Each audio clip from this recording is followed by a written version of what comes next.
Bora lá, então.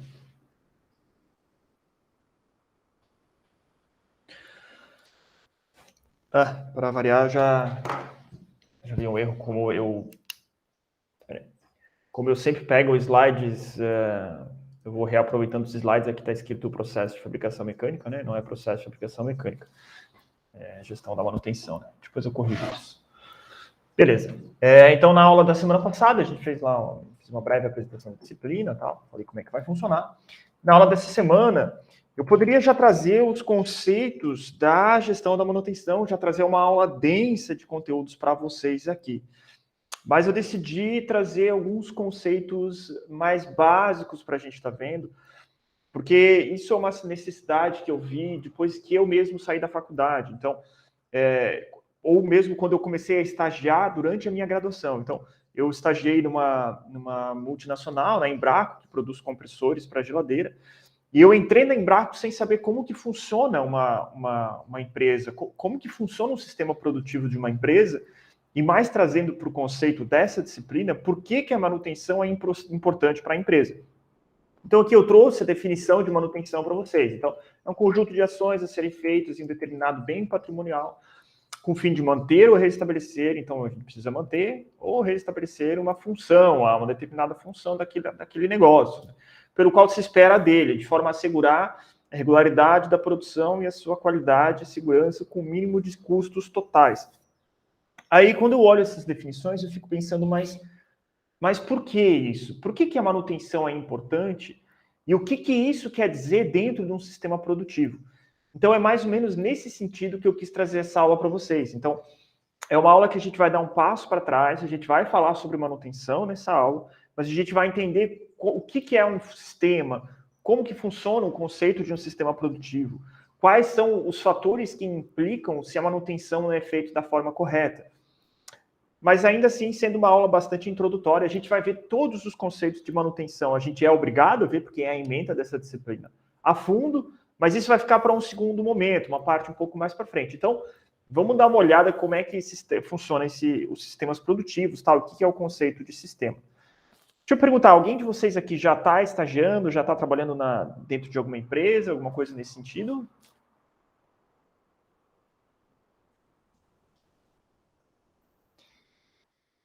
Ninguém, gente. Vocês têm como estágio obrigatório para a graduação?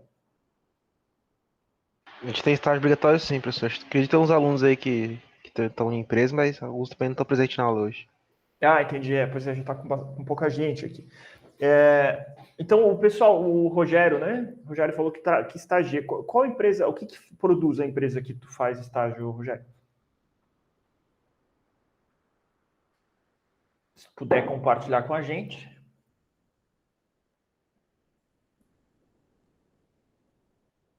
Sistemas fotovoltaicos, então legal. Eu poderia ter trazido um exemplo aqui, a gente vai fazer um estudo de caso hoje sobre sistemas fotovoltaicos. Então, inclusive, se vocês, o pessoal aí que faz estágio, pode colocar ali no chat onde é que faz, ou se sabe de algum colega que faz em alguma empresa na área de engenharia elétrica, porque eu começo a trazer coisas que é mais pertinentes à realidade de vocês aqui para a sala de aula. Então, eu acho que é importante ter essa interação das organizações com a sala de aula. Infelizmente, a gente está em pandemia, é tudo muito difícil, né?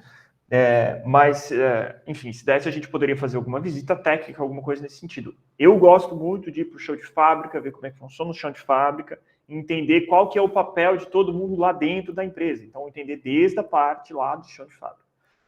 Mas vamos lá para a nossa aula, então. Então, como eu falei, eu podia trazer esses conceitos mais densos aqui, cobrar de vocês o que é manutenção preventiva, preditiva, manutenção TPM, né, que é manutenção produtiva total, World Class Manufacturing, Lean, a gente pode discutir diversas coisas aqui. Mas vamos começar da base, lá da fundação do que a gente está vendo e o que é importante para essa disciplina. Vamos começar, então, com o conceito principal, que é o conceito de sistema.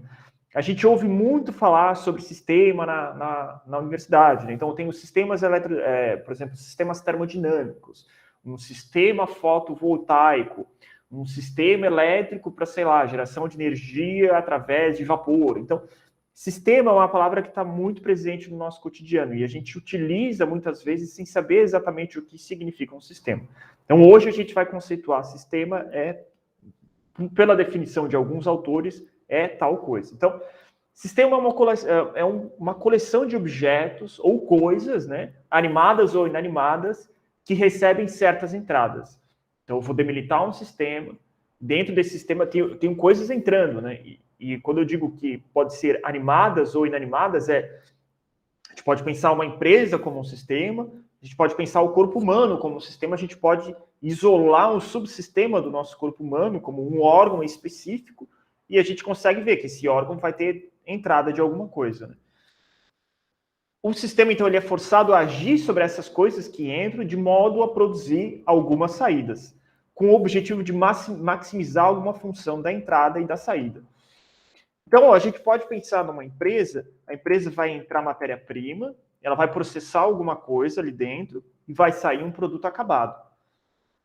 Os subsistemas dentro dessa empresa, então, os diferentes postos de trabalho, os diferentes equipamentos também, vai entrar alguma coisa, vai ser processado, vai maximizar lá a função do objeto, ou do que está sendo transformado, e vai sair alguma coisa maximizada. A gente pode pensar da mesma forma no nosso corpo humano. Então, sei lá, o pulmão, a gente respira o oxigênio, esse oxigênio ele é jogado para o nosso sistema circulatório, que por sua vez vai para as células, e a gente expira CO2. Então, teve uma entrada de ar, e esse oxigênio que entrou foi utilizado, o nosso pulmão utilizou para alguma determinada função.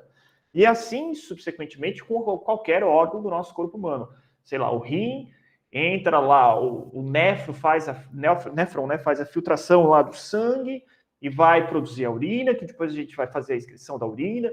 Essa limpeza que o nosso rim fez é um sistema que tem uma função. Sem isso, a gente não consegue viver. Todas essas coisas funcionam da mesma forma. Uma empresa funciona da mesma forma. Então, é assim que a gente começa a caracterizar o que é um sistema. Então, a gente pode pensar aqui, delimitar. Então, a gente tem um ambiente e a gente delimita o meu sistema. Então, eu tenho lá a gente pode chamar também de volume de controle, né?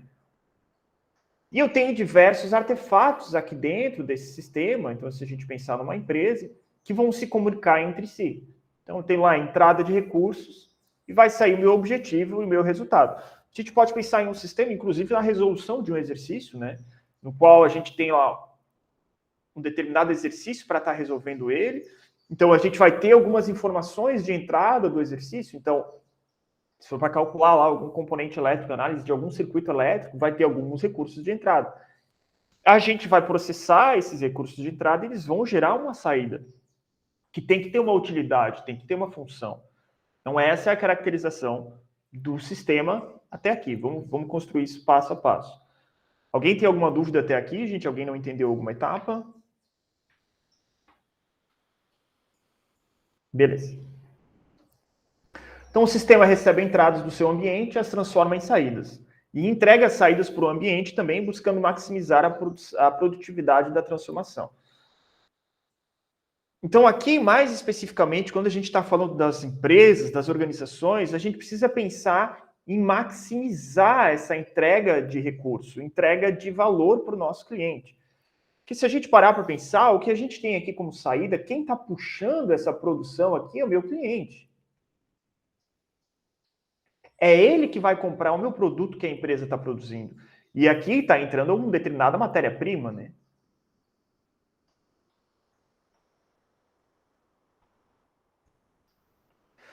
Então, eu tenho que pensar que a minha organização ela tem que sempre maximizar essa entrega, o que a gente chama de entrega de valor, né? Então, o meu cliente vai lá e ele compra valor para ele. Ah, professor, eu não entendo o que é valor. Valor pode ser explicado, por exemplo, quando eu tenho dois celulares, vamos dizer, um celular da Samsung e um celular da Apple. Os dois podem ter as mesmas funcionalidades, eles vão entregar a mesma coisa para o cliente. Mas o cliente tem geralmente a percepção que o da Apple é melhor, o da Apple custa mais caro, porque existe um valor associado a essa marca. A Apple entrega um valor ao cliente que a Samsung não entrega, que é o status da marca, que é a funcionalidade do seu sistema operacional. Então, o cliente ele vai estar sempre disposto a pagar por esse valor. E quem transforma lá, se a gente pensar numa Apple da vida, a Apple basicamente pega recursos que são os microchips, lá, os capacitores, os resistores, as telas, e faz a montagem de um dispositivo que a gente chama de smartphone. Então, a Apple, ela é um sistema. Mas a Samsung faz a mesma coisa. Eles também pegam aqueles recursos, montam e vai virar o mesmo dispositivo, um celular também. Mas a gente enxerga diferentes percepções de valor dos nossos produtos de acordo com o que a marca como um todo entrega. As empresas como um todo, elas têm que maximizar essa entrega de valor para o cliente. Elas têm que maximizar a forma como ela entrega isso para ela poder ter lucro. Então, essa forma de maximizar é reduzindo os desperdícios que estão acontecendo dentro do processo produtivo da organização.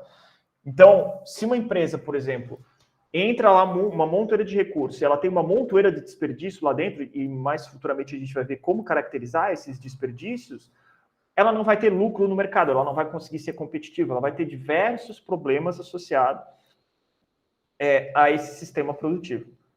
Todo mundo entendendo até aqui, gente? Alguém tem alguma dúvida do que eu falei, de valor, tal? Pode perguntar. Esses slides e essa apresentação que eu estou trazendo para vocês, isso aqui já é matéria de pós-graduação, né? Então, isso aqui são coisas que eu aprendi na pós-graduação na UFSC aqui, e eu resgatei isso lá dos slides, enfim, das minhas aulas com o meu orientador para trazer para vocês. Eu também dei algumas aulas disso junto com o meu orientador na pós-graduação, porque eu acho que é importante ter essa conscientização e entender esses conceitos fundamentais primeiro. Beleza. O processo de transformação entre a entrada e saída consiste, então, no número de etapas relacionadas, nos quais o trabalho é realizado. São as ações necessárias para que aconteça essa transformação aqui dentro. Então, a gente pode pensar lá, vai entrar uma montoeira de peça aqui dentro, né, ainda usando o exemplo do celular, a tela, os resistores, os capacitores, tudo mais, isso tem que ser soldado numa placa. Então, eu tenho lá, posso ter uma estação de recebimento de material, uma estação de pré-soldagem, pré-análise, seleção das peças, depois essas peças elas são todas soldadas, então, sei lá, aqui são resistores que são soldados, aqui são capacitores que são soldados, que vão produzir a placa final lá do meu celular ou do meu dispositivo.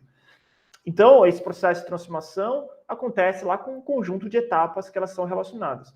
Por sua vez, eu conseguiria abrir uma dessas etapas aqui em um novo sistema cheio de outros subsistemas aqui dentro. Então, que poderia ser os diversos departamentos da minha empresa. Então, tem um departamento lá que só trabalha com essa parte de soldagem de placas, por exemplo. Lá dentro tem diversas máquinas, diversos colaboradores que vão fazer a união dessas peças. Então, é um sistema que possui diversos subsistemas dentro dele. Então, aqui tem algumas outras definições, então, de acordo com a ISO 9000, faltou um zero aqui, de 2005, um sistema é definido como um conjunto de elementos interrelacionados ou elementos que estão interagindo entre si. Outro autor aqui é um conjunto de componentes que trabalham em conjunto com o objetivo geral do todo. Outro autor ainda um conjunto de variáveis que influenciam umas às outras, ou uma série de funções ou atividades dentro de uma organização que trabalham em conjunto para o objetivo da organização. Então, aqui, quem está fazendo estágio, quem está trabalhando dentro da empresa, sabe que todo mundo que está dentro da empresa está trabalhando para um objetivo da empresa, né? Todo mundo está tentando chegar no mesmo lugar. É por isso que as empresas têm lá a sua missão, seus valores e sua visão, né? Então, a missão é para que a empresa está trabalhando, a visão é onde que ela quer chegar no futuro, então tem que estar todo mundo alinhado para que a empresa consiga chegar nesse lugar no futuro. Bom, aqui a gente pode utilizar, como maneira geral, que um sistema é um conjunto de elementos interrelacionados que juntos eles vão realizar uma determinada função. Então, esse aqui é o conceito que a gente pode estar utilizando aqui na nossa disciplina quando a gente pensa em sistema. Um conjunto de elementos que são interrelacionados, que juntos realizam uma determinada função. Gente, alguém tem dúvida? Alguém quer tirar alguma dúvida? Quer fazer algum comentário? Não, professor, tranquilo. Ainda pegando ali do Rogério, falou de sistemas fotovoltaicos, então a própria empresa, né, sistemas fotovoltaicos, já tem o nome sistemas, né, junto com a outra palavra. Então, que diz que justamente pega a energia do sol, lá tem uma certa transformação que gera energia elétrica. Um sistema é um conjunto de elementos interdependentes que interagem para atingir um objetivo e realizar uma determinada função. Então, são os elementos e as relações entre eles que determinam como esse sistema vai trabalhar. Então, formando um todo unitário, organizado e complexo. Então, aqui é importante pensar que determina aqui, essa palavra como. Essa palavra como está associada ao que a gente vai estudar mais para frente nessa disciplina. Também está associada à manutenção. Então, se o meu sistema produtivo não tem uma manutenção eficiente, vai ter muito desperdício dentro do sistema produtivo. A empresa não vai ter lucro, a empresa não vai conseguir chegar aonde quer, porque tem muita parada de máquina e vai dar problemas na linha de montagem como um todo. Então, vamos ver quais são os componentes de um sistema. Eu possuo no meu sistema elementos, eles estão interconectados e eles vão fazer uma determinada função. O que são os elementos? Normalmente é a parte mais óbvia de um sistema. Alterando os elementos, ali frequentemente a gente tem um efeito muito pequeno sobre o sistema. Então, se a gente pensa num sistema sendo esse conjunto de elementos, são muitos pequenos elementos dentro de uma organização.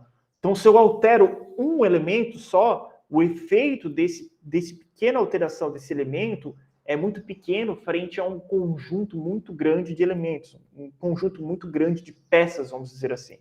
Então, aqui como exemplo, a gente pode, como se fossem engrenagens de um relógio analógico, daqueles antigos, né? Então, tem uma montoeira de pecinha pequena lá dentro daqueles tipos de relógio que fazem com que o relógio funcione. Então, se eu aumentar o diâmetro um pouquinho de um ou reduzir um pouquinho de outro, não vai ter um efeito assim tão grande.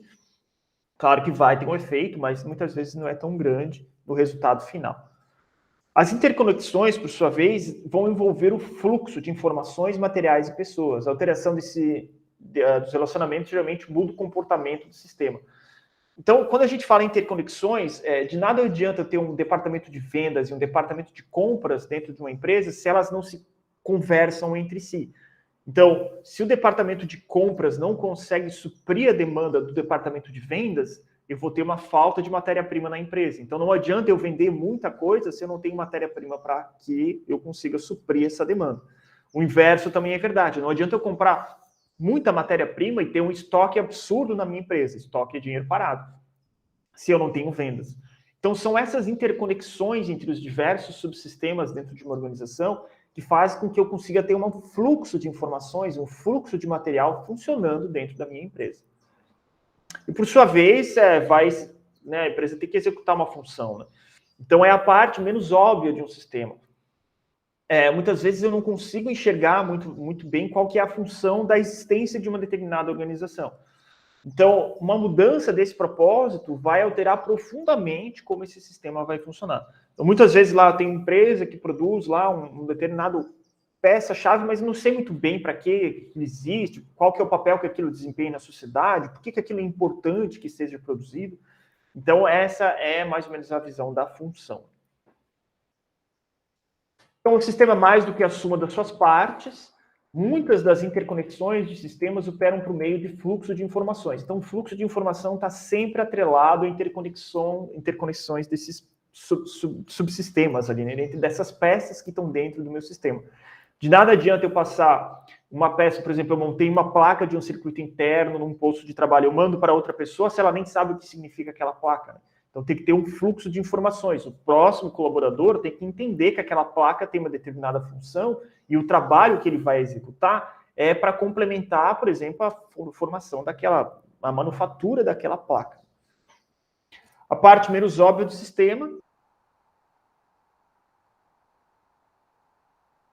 o comportamento do sistema como um todo. Então, é claro, eu preciso ter um propósito e uma função, eu preciso que isso esteja claro para todos dentro da empresa. Isso é mais importante do que o próprio comportamento lá do meu sistema. Sem isso, não vai influenciar.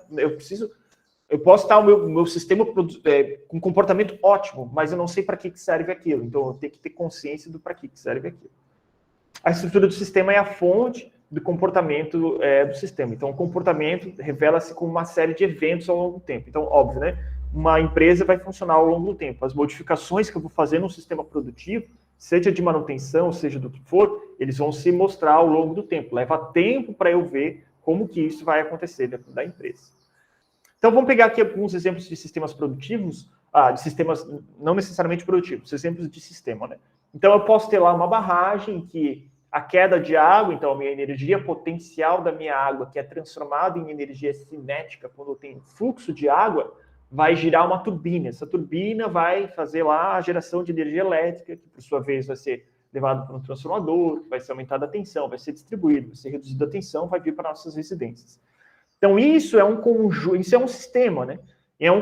Tem um conjunto de subsistemas aqui. Então, eu consigo isolar só uma parte desse sistema e ir lá analisar as diversas partes do transformador, né? O enrolamento lá do primário, do secundário, como é que funciona, tudo mais. Consigo fazer isso facilmente. Consigo, inclusive, analisar um cabo único desse aqui como um sistema, né? Porque se eu tenho passagem de elétrons dentro dele, a composição desse cabo, a resistência dele, resistência a ação da natureza, tudo isso é importante para que o meu sistema maior funcione de forma adequada. Tenho aqui também estações de energia elétrica, como eu falei, né, onde é feito a conversão da tensão, tudo mais, tal. Tem um outro sistema, então a gente pode pensar num carro, né, um veículo com motor de combustão interna, tal. O próprio carro é um sistema composto de diversos subsistemas. O próprio motor de combustão interna é um sistema, é um grande sistema. E a gente pode pensar também no carro da Tesla, lá onde eu tenho motores elétricos, né, um sistema um pouco diferente. Alguém saberia me dizer por que só de olhar essa foto aqui do chassi de um carro da Tesla e a foto essa anterior aqui que eu tenho o motor, por que o carro da Tesla é mais eficiente?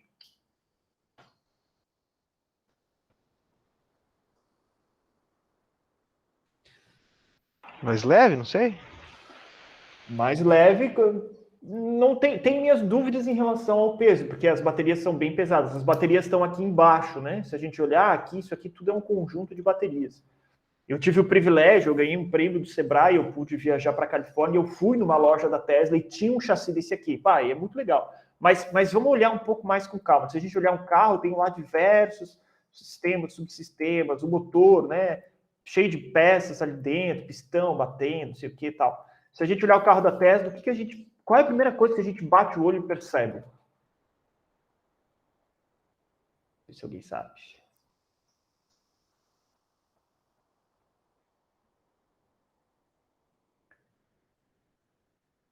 Ninguém, gente, bora participar. Não precisa ter vergonha, não.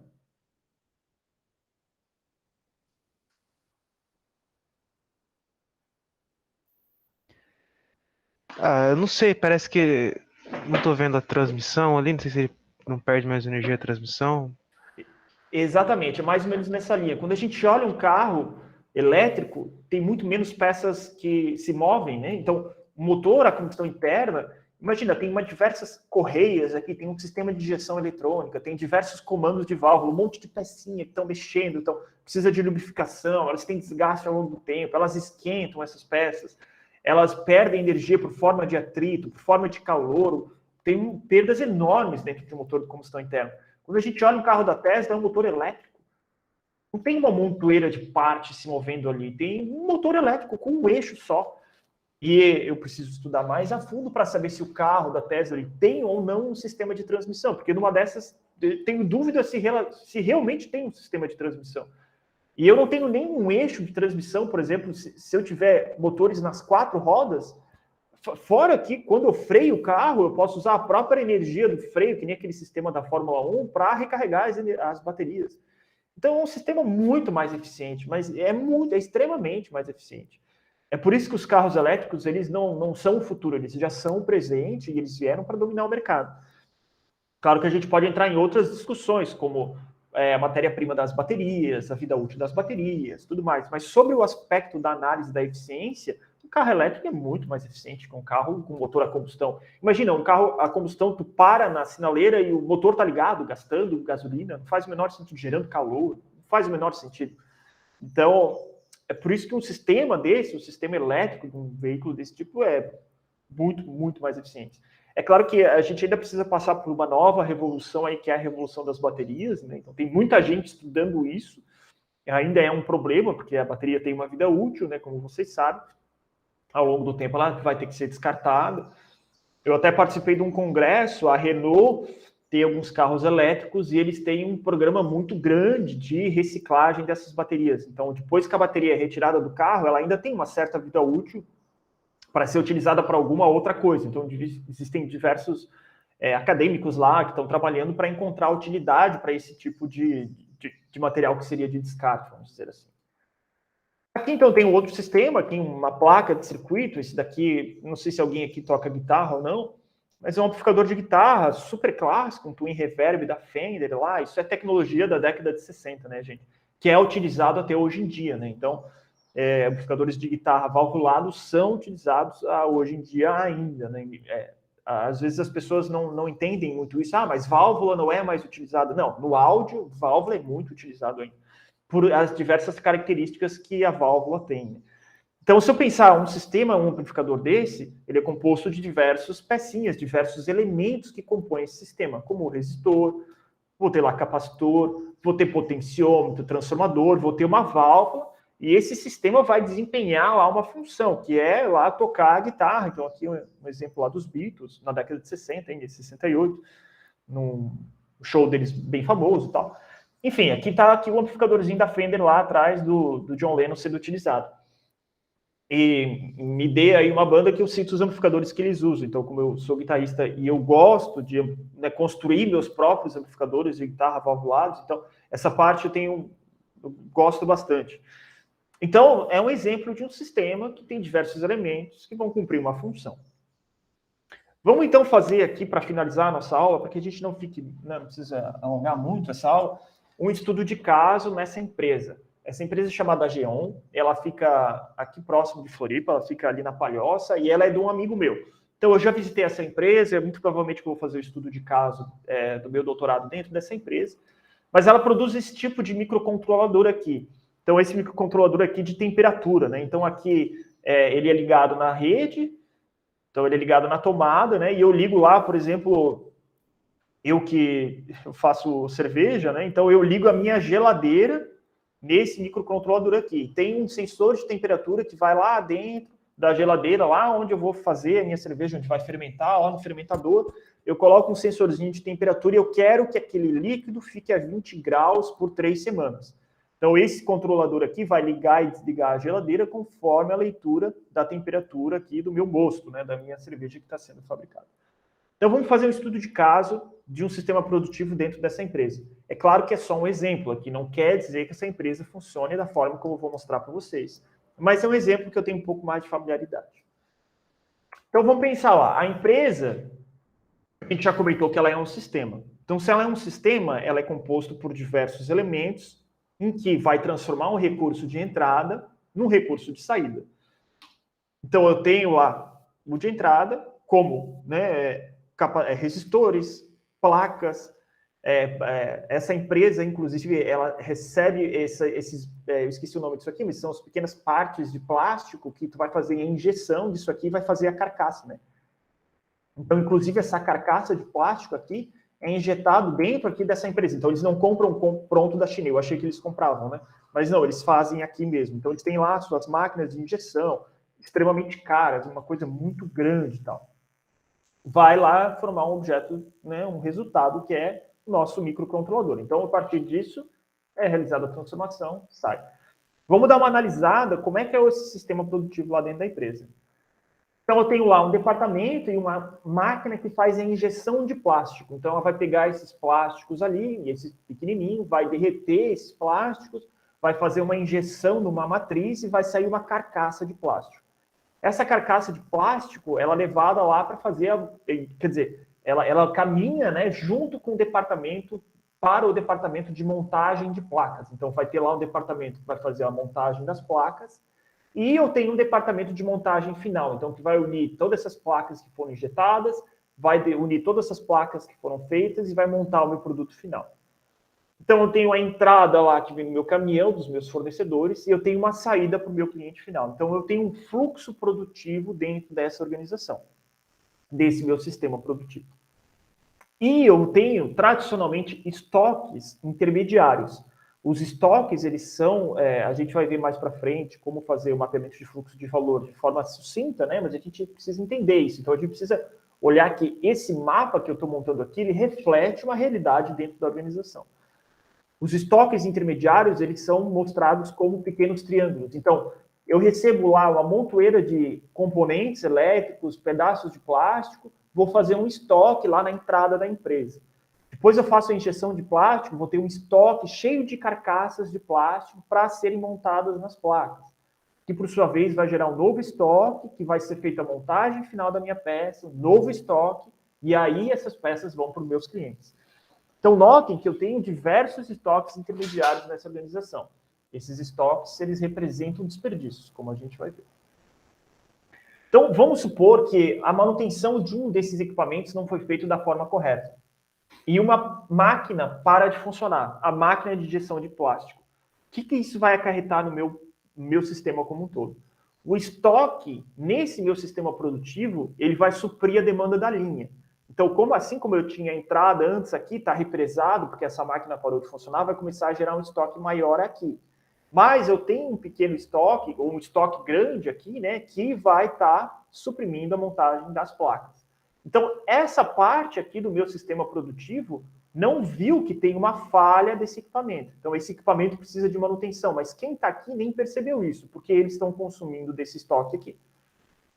A manutenção vai ter que ser corretiva, então as pessoas vão ter que correr atrás do prejuízo. Então, essa máquina parou, alguém vai ter que ir lá arrumar essa máquina. A máquina poderia estar apresentando problemas há muito mais tempo, né, pequenos problemas, só que os meus estoques esconderam esses pequenos problemas. Então, aqui pode ser que quebrou a máquina, foi uma falha que a gente chama de catastrófica. A máquina não funciona mais, ela parou de produzir. Então, ela vai ficar parada um determinado tempo. Mas pode ser que ao longo do tempo estava dando pequenas falhas essa máquina. Ela parava por curtos espaços de tempo e ninguém percebia que isso estava acontecendo a não ser o operador. E como ele produz ali para gerar o estoque e tal, ele nem falou nada para ninguém, porque ele não quer deixar, né, conversar com o seu superior, dizer que está tendo algum problema. Ninguém percebe que as coisas às vezes estão acontecendo assim pequenininho. Isso é uma realidade dentro das empresas. O estoque, então, escondeu essas falhas. O sistema produtivo, ele não é puxado pelo cliente. Então, não é, isso a gente vai ver mais para frente, então não é o cliente que está puxando a produção aqui. Essa produção, ela é totalmente empurrada, porque ela tem diversos estoques grandes, intermediários, que não fazem sentido. Então, isso aqui pode ser uma realidade que está acontecendo lá. E onde eu quero chegar com essa análise? Que os estoques, eles escondem os problemas. Então, a gente vê superficialmente, quebra. A máquina quebrou. Então, isso é como se fosse um iceberg, onde a gente vê só a pontinha, a quebra. Mas por trás disso tem sujeira, tem vazamento de óleo, tem corrosão de peças, tem desgaste, tem vibração, tem um aquecimento, tem trinca, tem folgas dentro do equipamento, e ninguém viu isso, porque os estoques estão escondendo isso. Então, a empresa não tem uma visão clara de que isso está acontecendo, de que a manutenção dela não está sendo de forma efetiva. Quando quebrou, meu Deus, fica todo mundo desesperado, e é aquele cara que diz, não, todo dia eu mato um leão, todo dia eu resolvo um problema muito grande da empresa, mas não é assim que tem que acontecer. As coisas deveriam funcionar da forma correta. Então, se eu conseguisse perceber esses problemas aqui, pequenos problemas, se o meu estoque fosse reduzido e aquelas pequenas falhas que dessem, elas fossem detectadas e arrumadas, eu não teria uma grande quebra de uma máquina. Todo mundo entendeu até aqui, gente? Alguém tem alguma dúvida? Não, professor. Sucesso, pessoal da sexta-feira, entende tudo. Ninguém tem dúvida. Bom, bora então. Como é que funciona em um sistema que ele é puxado pelo cliente? Então, o cliente, quando ele faz uma compra, na verdade aqui existem estoques intermediários de segurança, né? Mas quando o cliente ele compra, na verdade ele compra de um pequeno estoque, essa máquina aqui vai produzir para esse pequeno estoque intermediário. Essa máquina para esse aqui consome desse, assim sucessivamente. Eu posso...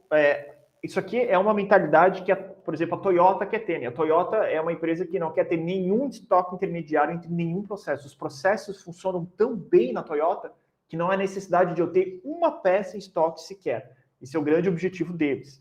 Na prática, a gente sempre tem lá um estoque muito, muito reduzido. Então, quando a demanda ela é puxada pelo cliente, a linha só vai começar a produzir se tiver pedidos. Então, lá acontece uma determinada venda, ou um conjunto de vendas lá, e a linha começa a produzir. A manutenção, nesse tipo de sistema, ela é feita de forma preventiva.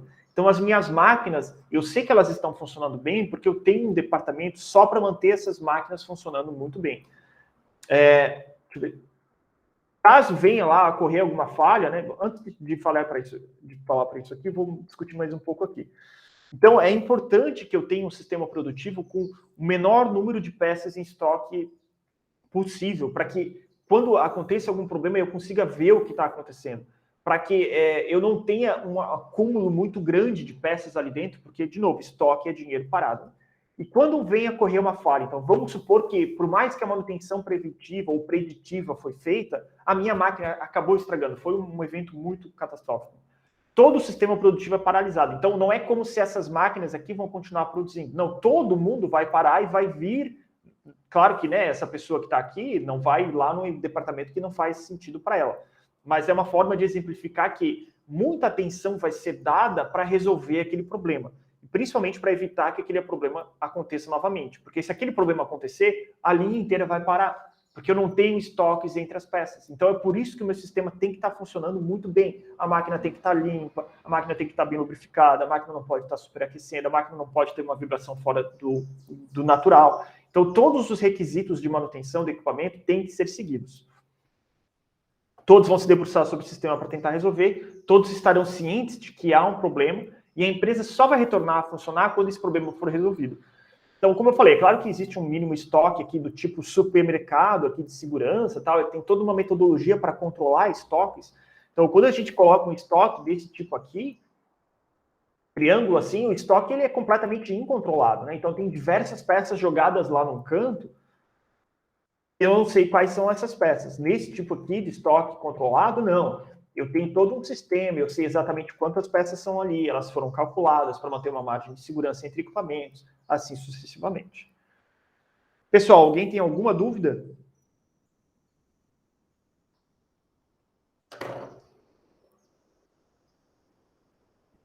É isso, pessoal. Ninguém tem dúvida? Sucesso!